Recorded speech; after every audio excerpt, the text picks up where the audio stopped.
made it to Friday. Oh, The yeah. weekend, baby. Yes. Loving that. Oh, my goodness. Happy Friday. Yeah. Welcome to Friday. Thank you for joining us for KARE 11 News at noon. It's a chilly Friday out there, and we're keeping an eye on the weather ahead into the weekend. Plus, Cece, I know we've got developments on a medical fraud investigation.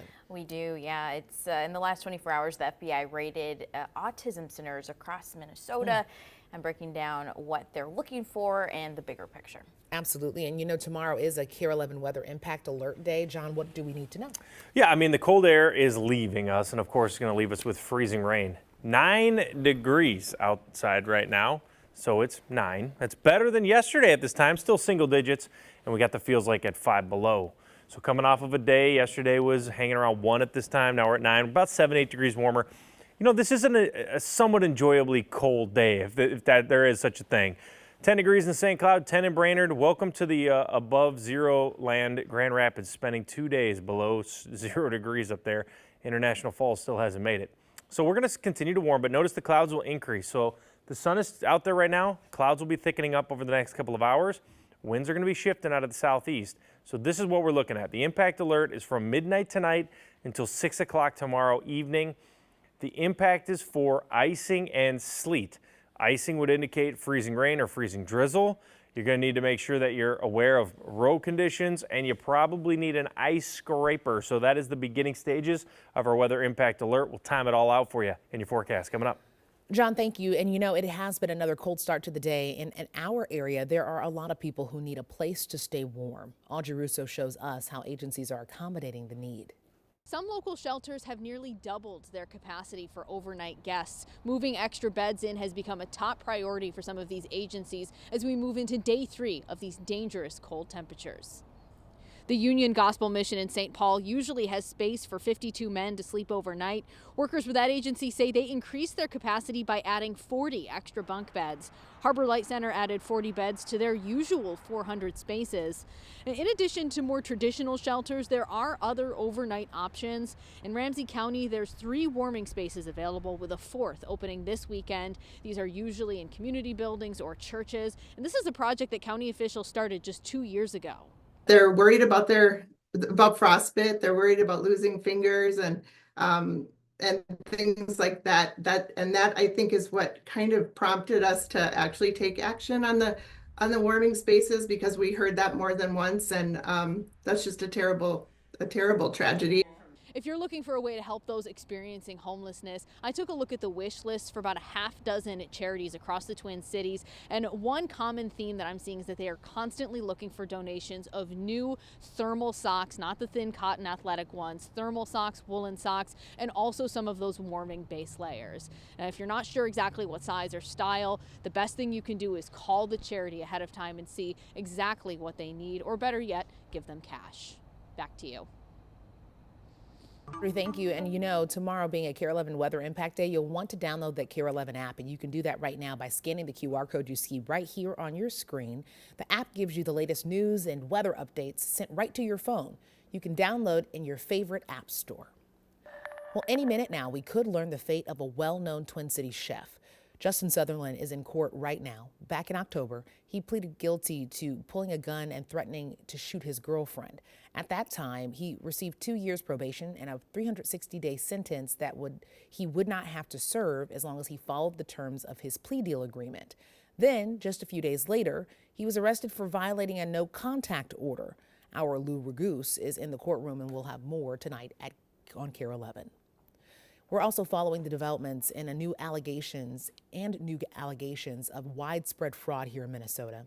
In the last 24 hours, the FBI took its first public action as part of a federal investigation we first told you about back in October. It has ties to the Feeding Our Future meal fraud case. So, Cece, what's the latest in this investigation? Yeah, a lot more info coming in over the past 24 hours. The FBI raided 2 Minnesota autism centers, one in Minneapolis and one in St. Cloud. It's part of a federal investigation into medical fraud. Smart Therapy Center on Nicollet Avenue in Minneapolis and Star Autism Center and St. Cloud are two locations that the FBI says have submitted fraudulent claims for Medicaid reimbursement while claiming to provide services to children with autism. Federal prosecutors initiated the investigation after seeing connections between autism centers and fraudulent meal sites in the Feeding Our Future case. News of the investigation and alleged fraud triggered reaction from both sides of the political aisle, with lawmakers asking the Walz administration to strengthen both regulation and oversight of state programs. Meanwhile, the Department of Human Services revealed it's been investigating these autism centers for some time and are now conducting an audit of the entire program. In a statement, Commissioner Jody Harpstead said in part, quote, "We are digging further into cases where we note concerns and will conduct formal investigations if and where needed." No one has been criminally charged yet in the alleged scheme, though.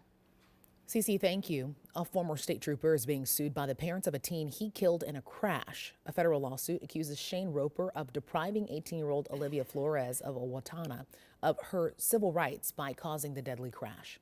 This happened back in May in Rochester. Investigators say that Roper was driving 83 miles an hour in a 40-mile-per-hour zone with his lights off when he crashed into a Ford Escort that was in a turn lane. Flores was in that vehicle and died from her injuries. Her parents are asking for a number of damages. Roper is also facing criminal charges for that crash. We're following new details in the investigation into the man accused of killing United Healthcare CEO Brian Thompson. As New York authorities await the extradition of Luigi Mangione, United Health Group revealed he was never insured by their company. His alleged writings show general anger toward big corporations. Investigators are also piecing together how Mangione made it to Altoona, Pennsylvania. They believe after the shooting, he took the subway to Penn Station, and from there, he went to Philadelphia and Pittsburgh, then Altoona, and paid for everything with cash. Well, today, we're seeing mixed reactions over a plan for Minnesota's first carbon capture pipeline. Here's what we know about the decision some are calling a climate solution. I'm Jessica Hart. Minnesota's Public Utilities Commission approved a permit for a carbon dioxide capture pipeline. The company behind the project is Summit Carbon Solutions. They want to build a pipeline that's over 2,000 miles long, and 28 of those miles would run through Minnesota. The pipeline would capture carbon dioxide generated from ethanol facilities and run it underground to a storage facility in North Dakota where it will stay forever. But it's not a done deal yet. Summit Carbon Solutions still needs a permit approval from South Dakota. Well, right now, nursing home workers in New Hope are taking to the picket line. Today begins their 5-day unfair labor practice strike. The workers are members of the SEIU Healthcare Minnesota and Iowa. They're fighting for better access to benefits and wages for new hires. The picket is happening outside of Wood Lake of New Hope. Well, in the last 24 hours, the Hennepin County Board approved its $3 billion budget for 2025, including a 5.5% increase to its property tax levy. That will raise about $1 billion in revenue. The Ramsey County Board approves its budget next week. Well, Christmas is just 12 days away and the start of Hanukkah is just 13, and that means that we're starting to hit shipping deadlines. Michelle Beck has a look at what you need to do before sending out gifts.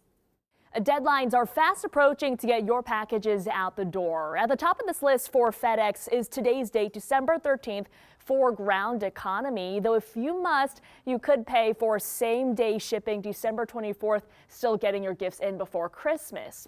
Well, just to help yourself out during what FedEx calls its busiest time of the year. That holiday hustle and bustle is also at this UPS hub in New Jersey, where 60,000 packages are processed every hour. A lot of the work is automated, so as far as best practices, take off any extra labels. That means removing old labels when reusing a box, which can also lead to this #1 mistake. I think the box selection, we're looking for something preferably new, cardboard box, and the adequate material inside for protection and safety of your items. And speaking of UPS, deadlines there are coming up too. The date for 3-day select is December 19th, next Thursday. Back to you.